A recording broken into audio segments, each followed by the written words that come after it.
you regular subscribers out there probably know a great deal about tyres already. You probably know about compounds and about tyre tread patterns, and you may even know the difference between TPU and TPI. But this video is jam-packed full of tyre facts, and I'm pretty sure there's a few zingers in there that you don't know. But if you're not a regular subscriber, then do hit that subscribe button, maybe even set the notifications so that you can be more educated about mountain biking tech in the future.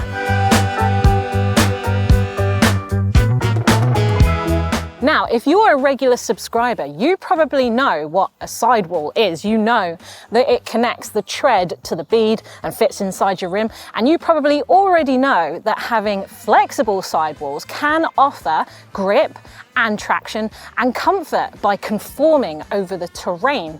And maybe you know that having stiffer sidewalls can offer support to faster riders and heavier riders. And you probably already know that you can get reinforced sidewalls to help minimize punctures.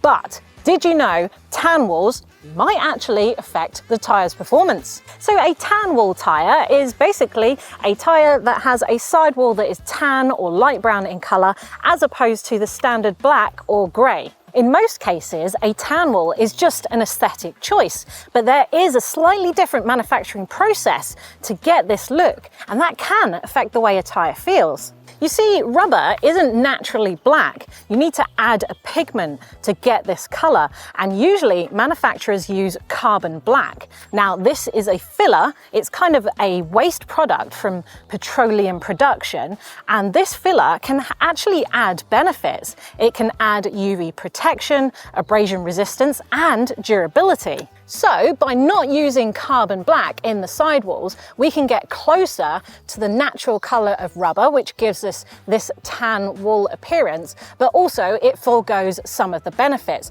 However, it's not always a bad thing. Too much filler, too much carbon black can actually harden up the rubber, and that may not be something that you want in your tyre.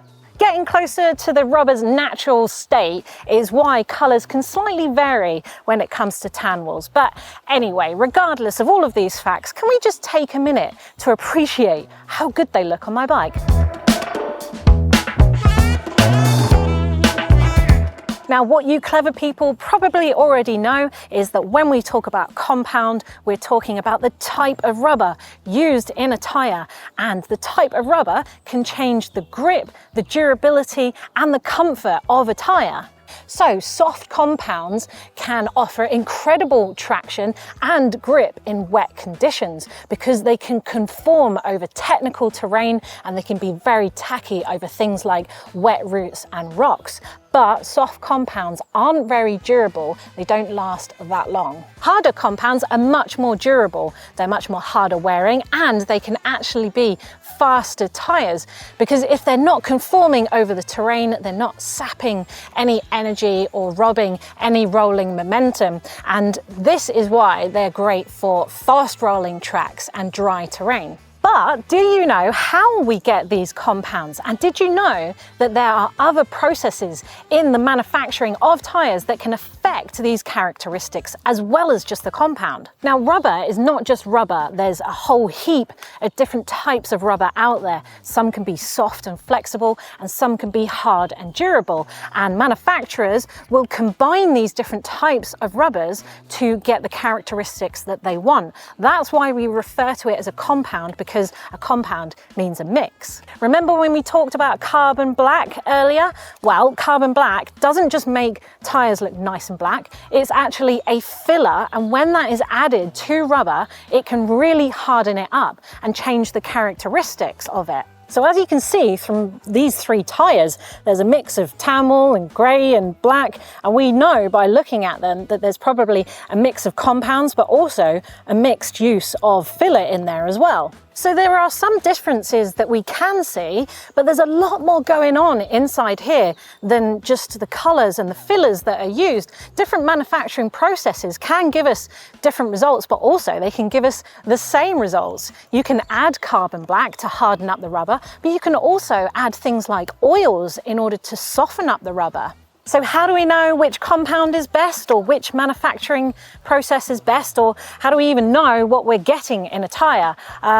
We don't really, unless you have a durometer, which actually measures the hardness of rubber, and it will give you a rating, so you know if it's soft or hard or somewhere in the middle. However, if you don't have one of these, manufacturers often put the rating on their websites because it's consistent and you know exactly what you're getting. And don't forget that clever manufacturers will use different compounds in different locations on the tyre to give you the best of both worlds. So for example, this race compound from Vittoria has an incredibly soft rating in the centre for grip and conformity, and then it has a really hard rating on the sidewalls in order to give support into those corners for the faster riders. Hence, it's a race compound.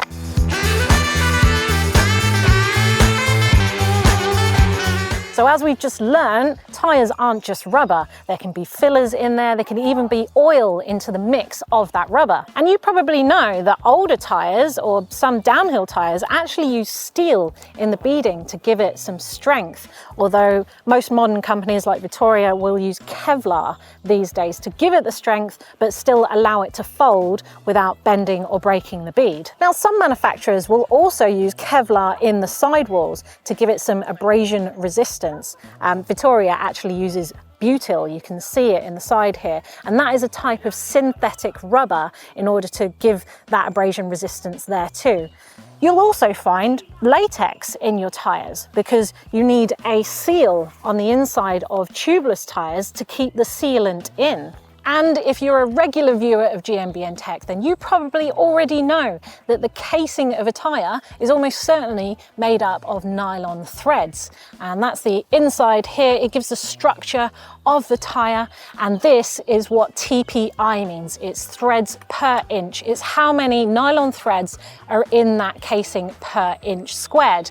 Now, a higher rating, say 120 TPI or 120 threads per inch, means that there's more nylon. It makes the casing more supple and lighter as well. However, a lower rating isn't necessarily bad. It means that it is more durable and more robust as well. However, Vittoria have another added ingredient in their manufacturing process that I really want to talk about. Now, Vittoria use graphene in all of their tyres, and this is a really special material. Now, it's actually derived from graphite, and yeah, that is what's in the end of your pencil, but they source it at atomic level, which means that graphene is actually 1 atom thick. It is the smallest material known to man, but actually it's 200 times stronger than steel in comparison to weight, but it's also 1,000 times lighter than paper. It is astonishing. It is so flexible that it won't actually break. It is crazy material that is reserved for NASA and SpaceX, and we're using it to shred the trails here.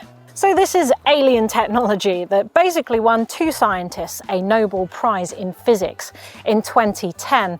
But we're using it to offer us puncture protection and added durability. That strength can make these tyres last so much longer regardless of the compound that's being used. So tyres aren't just rubber, and not all tyres are made equal.